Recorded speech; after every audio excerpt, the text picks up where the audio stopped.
voy a empezar a proyectar. Ya saben, ya cualquier cosa me avisan. Si es que se ve mal, se ve bien, se ve borroso, se ve cortado. Lo que vamos a ver hoy, ahí va a empezar a aparecer en la pantalla. Ahí se está viendo. Es la Baja Edad Media, que es en el fondo los últimos 3 siglos, 12, 13, 14, el 15 también lo podríamos considerar, que es el límite del periodo de la Edad Media, que era lo que hemos estado viendo nosotros todas estas clases. Si ustedes recuerdan, partimos con la caída del Imperio Romano, el Imperio Romano de Occidente, la caída de Roma, como el punto de inicio del periodo que nosotros le llamamos la Edad Media. Vimos los siglos que dura, ¿cierto? Y los elementos principales, el teocentrismo, el tema de la iglesia, los imperios que nacen o se desarrollan durante la Edad Media, esto del teocentrismo, el geocentrismo, el feudalismo que lo vimos en la clase pasada. Entonces vimos todas como las características principales. Y después hubo una clase que nos centramos exclusivamente en la labor de la iglesia, y la otra nos dedicamos a ver el tema del feudalismo, ¿no? Con la llegada de nuevas invasiones, con la pérdida del poder de la autoridad del rey, y cómo la gente, para salvarse, ¿cierto?, empezó a acudir a los señores feudales. Y ahí nace este sistema del feudalismo, los que viven en los feudos, el vasallaje, ¿cierto?, lo del señor y el vasallo, y cómo funcionaba todo este sistema. Hasta ahí llegamos nosotros la clase pasada. Lo que vamos a ir viendo hoy es la serie de cambios que van a llevar que ese feudalismo, que había partido ahí en el siglo IX, empiece a decaer y finalmente acabarse. ¿Ok? Entonces vamos a iniciar, como dice ahí en el Power, a analizar las transformaciones que se producen en el siglo XII en el continente europeo. ¿Ya? Siglo XII, estamos hablando de años 1100, 1110, 1120. Ese es el siglo donde empiezan a darse varios cambios que van a contribuir a que se acabe el sistema feudal y se vaya preparando el camino para lo que va a ser más adelante la Edad Moderna, ¿no? Se le llama Baja Edad Media porque es la segunda parte, porque la Alta Edad Media es la primera parte del periodo, ¿ya? Ahí está la Baja Edad Media en el esquema, ¿cierto? Involucra principalmente del siglo XII al XV, que es la última parte del periodo medieval. Si ustedes se dan cuenta, aparecen ahí lo que va a ocurrir en estos prácticamente 12, 13, 14, 15, 3 a 4 siglos, los cambios políticos, ¿no? Cómo va a empezar a crecer el poder del rey. Así que tienen que prestar atención porque lo vamos a ver. Las cruzadas, las vamos a ver así a la pasadita, para que entiendan qué eran las cruzadas, qué relación tiene con el aumento del poder de los reyes, porque está relacionado con eso. Y con la actividad económica, porque aquí empieza otra vez a reactivarse la economía. Ya recuerden que en la época feudal todo era dentro del feudo, eran como pequeños mundos. Aquí se vuelve a abrir Europa al tema del comercio, ¿ya? Y la parte final, la crisis, eso lo vamos a ver en otra clase. Que ese siglo de crisis, que es el siglo XIV, es el que le dio la mala fama al periodo medieval. Y también vamos a tener el desarrollo cultural, específicamente con las universidades, ¿no? Que eso lo vamos a ver al final de la clase. ¿Ok? Ya saben, ya alguna consulta, alguna duda, o lo escriben o lo preguntan con el micrófono, ¿eh? Voy a avanzar yo aquí. Ahí está. Lo primero que aparecía ahí en el esquema, y se los aprovecho de explicar. Aquí sí, cualquier duda, niños, pregunten nomás. La evolución del poder. Si ustedes recuerdan, cuando nosotros empezamos a ver lo de la Edad Media y sobre todo lo del feudalismo, donde están los señores feudales, los que tengo yo en el lado izquierdo, veíamos que si bien existían reyes, los que detentaban el poder en la práctica eran los señores feudales. Y lo vimos con la caída del Imperio Carolingio y la instalación del feudalismo, que la gente vio que el rey no tenía la capacidad de defenderlos.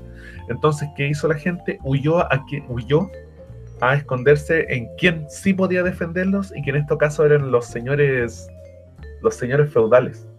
Esos señores feudales son los que van a dominar en la Edad Media, sobre todo en la época del feudalismo, pero después, de a poco, el poder va a volver a manos de los reyes, y esa vuelta del poder a manos de los reyes tiene que ver con varios procesos, ¿no? Cómo los señores feudales empezaron a perder su poder y el rey lo vuelve a retomar, tiene que ver con varios acontecimientos. Uno de ellos, ¿no?, es las cruzadas, ¿no? Y ahí tienen los años en que ocurren las cruzadas, que son precisamente, fundamentalmente, el siglo XI. ¿No? 11 una parte, la primera, y después en el siglo XII. En el siglo XIII, perdón, 12 y 13. ¿Qué son las cruzadas? Porque varios han escuchan incluso yo siempre me pregunto por los caballeros templarios y un montón de cosas que se ven en las películas. Las cruzadas son expediciones militares, ¿ya? Esas expediciones militares, como aparece aquí al costado, buscaban recuperar Tierra Santa de manos de los infieles. ¿A quiénes llamaban infieles los cristianos europeos? A los musulmanes. Los musulmanes estaban instalados en lo que es ahora Medio Oriente, y en posesión de los musulmanes estaban todo lo que ellos llamaban Tierra Santa. ¿A qué se le llamaba Tierra Santa? A todos los lugares donde había vivido, había nacido, vivido y predicado Jesús. O sea, la zona que es ahora Israel, Palestina, todo ese sector, ¿no? Y el Papa Urbano II, que ahí aparece su nombre, el Papa Urbano II, hace un llamado en un concilio. Voy a anotar aquí. Algo que se llama el concilio de... Ahí, para que no se confundan. El concilio de Clermont, ¿ya? En ese concilio de Clermont, el Papa hace este llamado, ¿ya? ¿Qué significa esto? Un concilio es una reunión donde están las cabezas de la iglesia, ya el Papa y todos los altos cargos, y en ese concilio el Papa Urbano hace un llamado a la cristiandad de Europa a ir a recuperar Tierra Santa. O sea, en el fondo, ir a pelear contra los musulmanes para quitarles el territorio. Ahí aparece, incluso dice Tierra Santa, Jerusalén. Ese llamado fue recogido por los cristianos de Europa, y ahí de partida se nota la influencia de la iglesia que nosotros la vimos. Si la iglesia dijera ahora, ¿saben qué? Necesitamos gente para ir a recuperar Tierra Santa a Medio Oriente, a lo mejor no va nadie. Pero en esa época en que la iglesia tenía mucha influencia sobre la población, y para quedar bien con la iglesia, la gente hacía muchas cosas, el Papa hace este llamado y se suma gente prácticamente de toda Europa. Pero ¿quiénes se suman fundamentalmente? Sobre todo los que pueden portar armas. Y si ustedes recuerdan, los únicos que podían portar armas eran los nobles, los señores feudales. Y son ellos los que van a viajar en estas cruzadas. Si se dan cuenta, no es una cruzada. Ahí aparece hasta la octava. Y tampoco son viajes que van a ir, pelear y devolverse. Incluso si lo ven, salen con años. Duran 3 años, 2 años. No son viajes cortos, no son viajes relajados. Son expediciones más o menos largas. Y uno en una guerra sabe que va, pero no sabe si va a volver. Entonces muchos de estos señores feudales que participan en esta guerra contra los musulmanes, en esta guerra santa, en las cruzadas, de partida hay muchos que no vuelven, ¿no? Hay varios que murieron en el camino, hay otros que murieron en batalla en el Medio Oriente, hay otros que quedaron prisioneros, hay otros que fueron y volvieron mucho tiempo después. Entonces, cuando los que lograron volver llegaron, se encontraron que sus tierras ya no eran de ellos, sino que a lo mejor habían sido tomadas, o el rey había recuperado el dominio de sus territorios. Profe, ¿cómo que se murieron en el camino? No, perfectamente alguien, porque imagínate, las cruzadas Ya, supongamos nos vamos a organizar todos. Y desde todas partes de Europa empezaban a llegar sobre todo a la zona de Italia, de ahí partían los viajes. Entonces en el camino, imagínate algún accidente, se podían morir. Incluso la primera cruzada. Hay un documental, uno después lo busca, de la primera cruzada. La primera cruzada, el viaje fue horroroso, porque en el camino entraron por lo que es ahora Turquía, y entraron por la zona que es como árida, es como el norte de Chile. Entonces pasaron hambre, sed, en una parte atacaron unas ciudades, saquearon todo, incluso en la desesperación, porque estaban los relatos, se comieron a gente, ¿no? Entonces, claro, uno ve en las cruzadas la lucha, como las batallas, pero la otra parte no se escucha habitualmente. Entonces arrasaron con todo. Entonces ahí, claro, cabía la posibilidad en un viaje de esa época que tú murieras en el camino antes de llegar incluso al objetivo. No sé si me entiendes. Entendí. Sí, profe, sí, lo entiendo, sí, lo entiendo. ¿Listo? Entonces, las cruzadas que ustedes ven aquí, que ocurren ahí en la Baja Edad Media, van a contribuir a precisamente que el poder que tenían los señores feudales empiece a decaer, porque muchos o pierden la vida o pierden sus dominios por ir en estas cruzadas. Y quienes lo empiezan a retomar, y ahora sí tienen la facultad de mandar, son los reyes.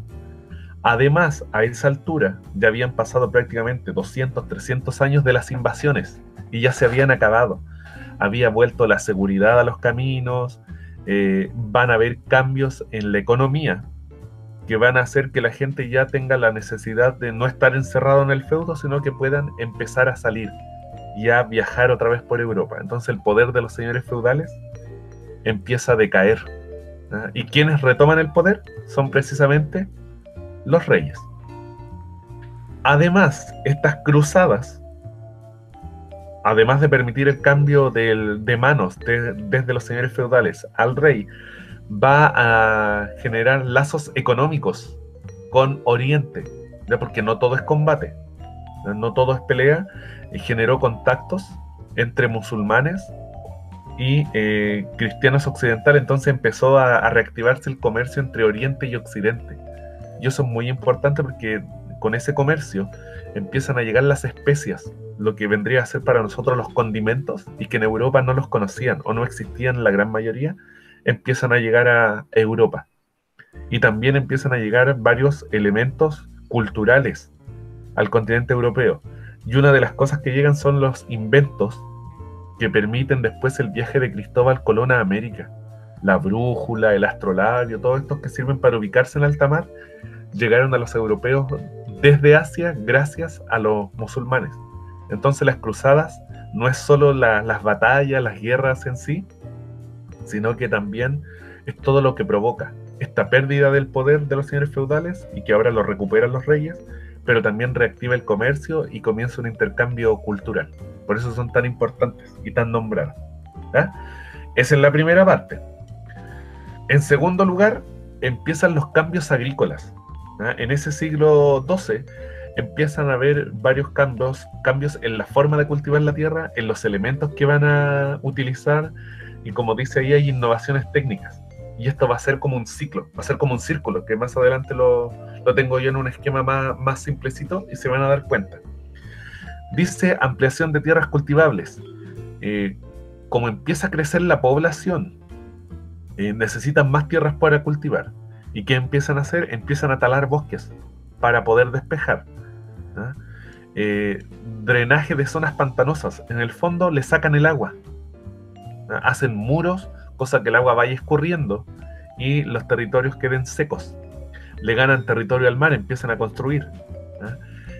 Dice nuevos métodos de cultivo, rotación trienal, que lo tengo yo en una imagen para que lo puedan entender. El uso de abono, regadío, innovaciones técnicas, el arado con ruedas, que también lo tengo yo en una imagen, con animales de tiro, los molinos de viento, ahí tienen el dibujo, y nuevas herramientas. Todos estos cambios que tengan una nueva forma de cultivar, nuevas herramientas y que tengan más tierras, va a generar que haya mayor producción. Al haber más producción de alimentos, la población va a ir creciendo.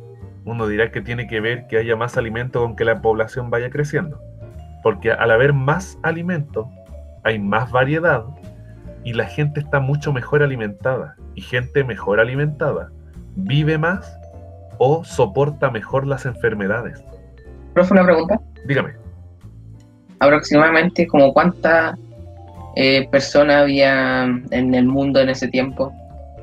En el mundo, no sé, tendría que buscar la estadística. En Europa, creo que en algún momento de esta época habían casi 100 millones de habitantes.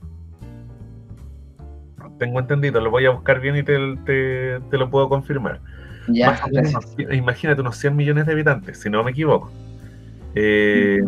Entonces, al haber más gente, tú necesitas más alimentos. Y es todo como un círculo, porque al generar más alimentos, la gente está más alimentada y puede vivir más y se mantiene más tiempo viva. Entonces, como un círculo. ¿Ya? Entonces, como les estaba explicando, con todas estas cosas nuevas y al haber más producción, crece la población porque está mejor alimentada y es más resistente. Pero como sobra alimento, ¿ya? ¿Qué hago con ese alimento? No lo boto, lo empiezo a vender. Y ahí el comercio se empieza a desarrollar otra vez. Ese comercio que se había estancado con el feudo, ¿ya? Ahora se vuelve a expandir, vuelve a aparecer la moneda, empiezan a organizarse ferias y un montón de elementos más que más adelante lo vamos a ver. ¿Ok? Entonces, en ese siglo, como dice ahí, aumento de producción y productividad agrícola, siglo XII y XIII, contribuye al crecimiento de la población. Y al haber más población, necesitan más alimentos, entonces todo es como un círculo. Aquí lo tienen. Ahí dice, aumento de la producción de alimentos, disminución de la mortalidad, aumento sostenido de la población. Para alimentar a esa población necesitan mejoras agrícolas, esas mejoras agrícolas aumentan la cantidad de alimentos, al haber más alimentos hay menos muertes, crece la población y esa población necesita mejorar la producción agrícola porque necesitan más alimentos, entonces todo es como un círculo, ¿no? Eso que parte en el siglo XII hace crecer rápido la población y va de a poquito también matando el sistema feudal. Ahí tienen el arado nuevo que van a utilizar. Si se dan cuenta, ahí están los animales. Le ponen una collera para que tire de mejor manera el arado. El arado tiene ruedas. El arado tiene un cuchillo, ¿verdad?, que va rompiendo la tierra. Y la vertedera que permitía, mientras esto abría el surco, ir como moviendo la tierra para poder sembrar. Entonces esto, que para nosotros a lo mejor es súper primitivo, va a ser un gran avance porque permite arar tierras que antes no podían, aparte que empiezan a ocupar territorios que antes no utilizaban, y producir más rápido. Y el otro cambio lo tienen aquí abajo. Si ustedes recuerdan, nosotros vimos la rotación bienal o el barbecho, que ahí aparece, que dividían el territorio en dos, en uno cultivaban y en otro lo dejaban descansar, tiraban los animales. Y después lo invertía en el proceso. La que descansaba producía y la que había estado produciendo descansaba. Aquí, como necesitan más producción, ya no pueden tener dividido en dos, sino que lo dividen en tres. Ocupan 2/3 y 1/3 nomás lo dejan descansar. Más adelante ya ni siquiera dejan 1/3 para descansar, sino que cultivan en los tres sectores. ¿Ok? Entonces empiezan a ocupar más tierras, empiezan a utilizar otros elementos y con todos estos avances empieza a crecer la producción. Al haber más producción, la gente está mejor alimentada y gente más alimentada resiste más y va creciendo y necesita más, ¿no? Por eso es como un ciclo. Y como hay más alimento también permite empezar a venderlo. El excedente, lo que sobra, lo empiezo a vender para obtener un beneficio económico. ¿Ok? Empieza también a recuperarse las ciudades. Si ustedes recuerdan, durante la Edad Media, sobre todo en la época feudal, la población huye a las zonas rurales, que era donde estaban los señores feudales, y las ciudades, que eran el foco de los ataques durante las invasiones, se achican. Estamos hablando de ciudades de 40.000, 50.000 personas en esa época.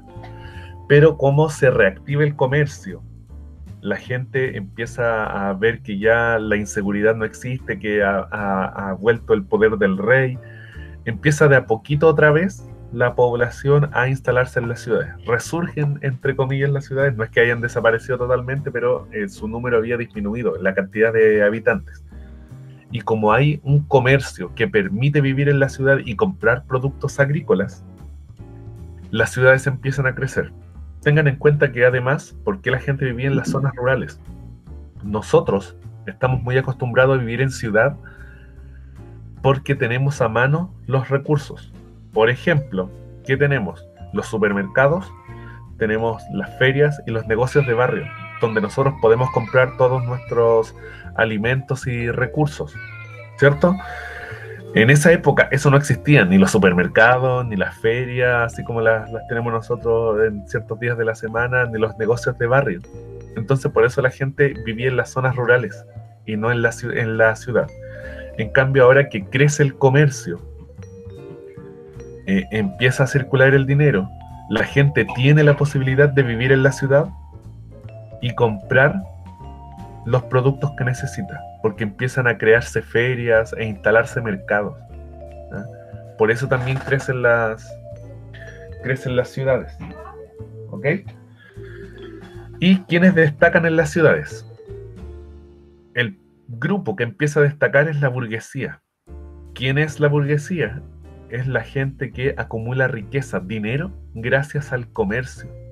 Ay, La yo juraba burguesía... que vendieron porque... ¿Cómo? Nada.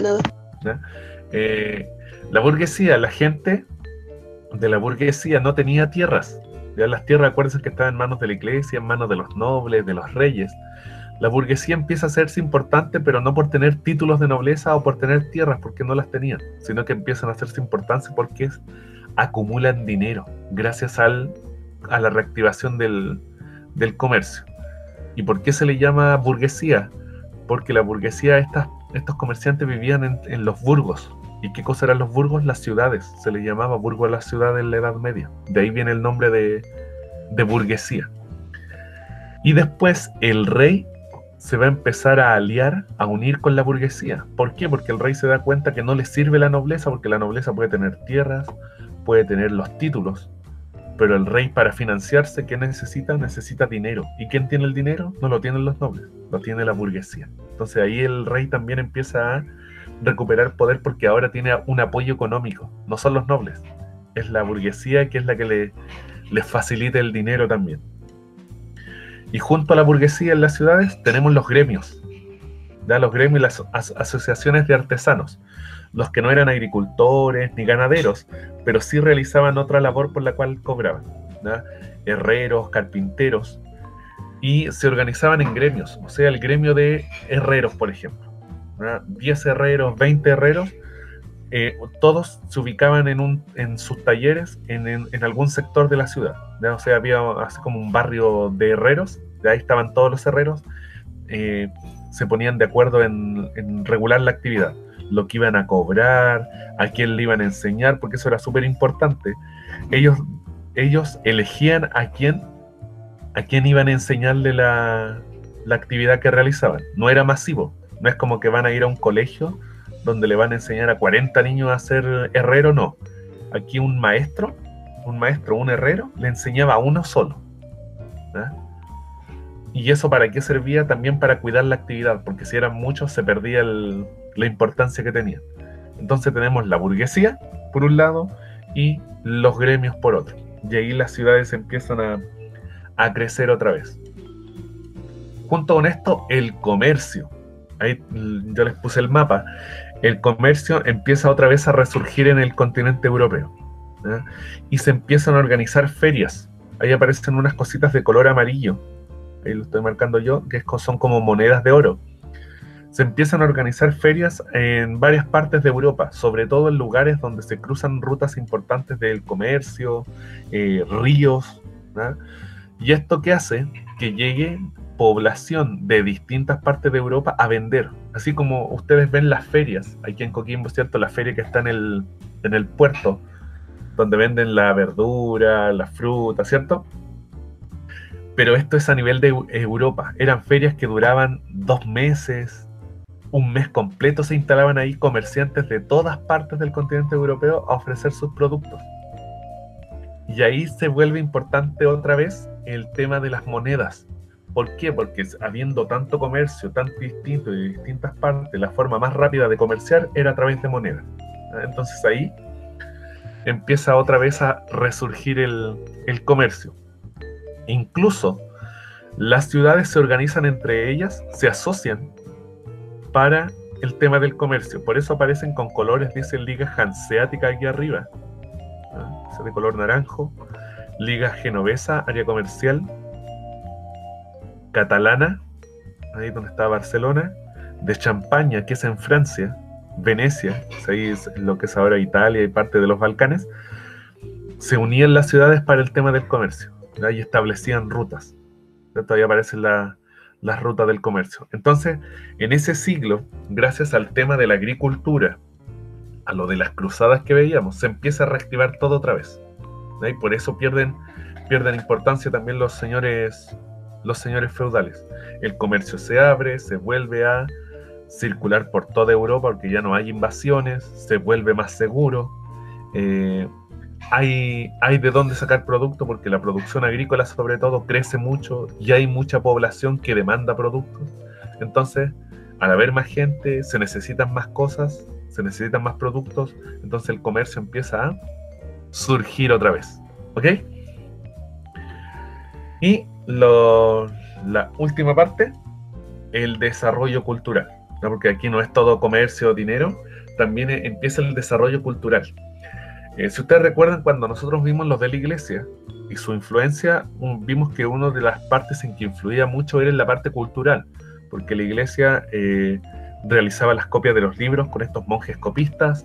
Además, la iglesia guardó muchos de estos libros, los cuidó en el fondo, ¿no? Y ellos, como los cuidaban, los leían, eran los que en el fondo tenían el dominio de la cultura y el conocimiento. ¿Qué va a ocurrir en este siglo XII? Después en el XIII, en el XIV, los siglos venideros, empiezan a aparecer las universidades. Las universidades tienen su origen precisamente en la iglesia. Pero ¿dónde viene el problema?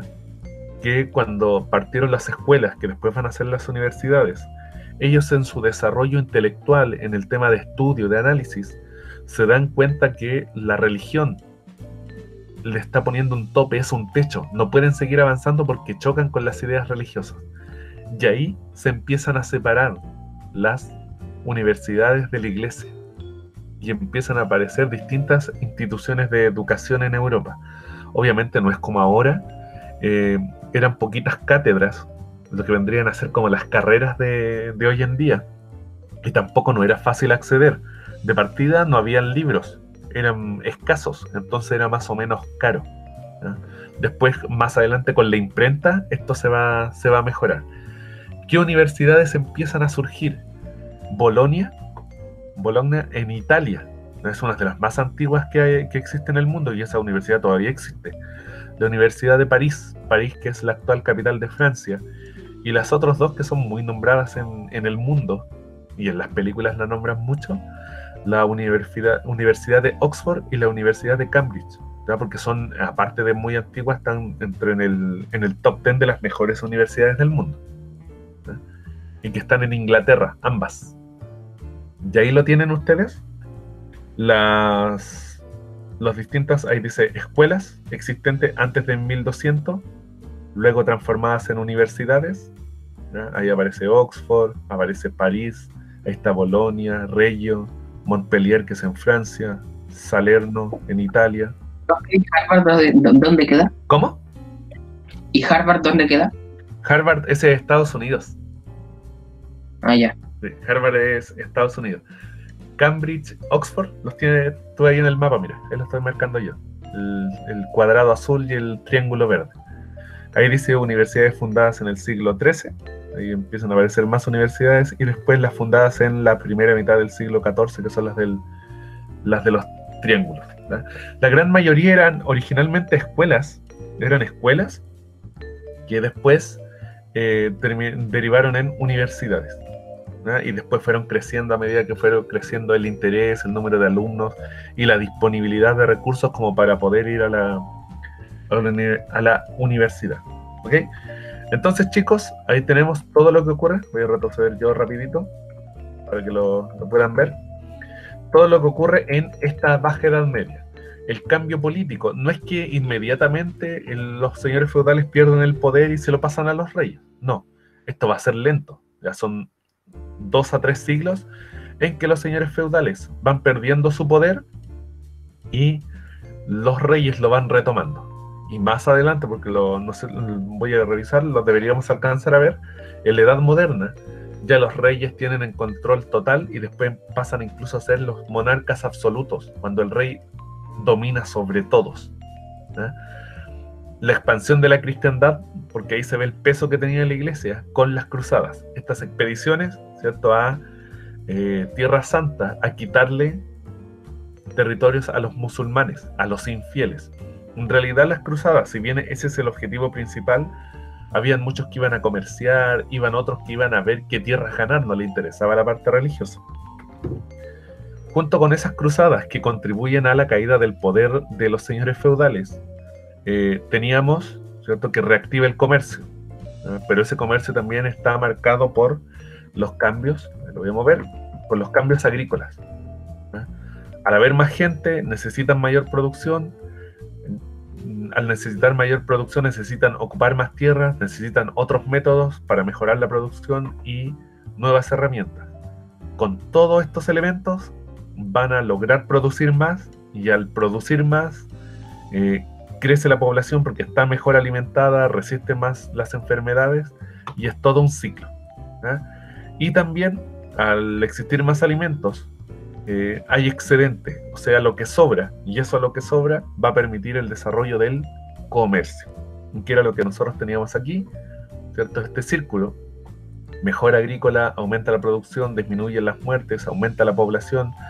Para alimentar a esta población hay que mejorar la agricultura. Si produzco más alimentos, hay menos muertes, más gente hay, y esa gente necesita alimentarse, en todo un ciclo, ¿eh?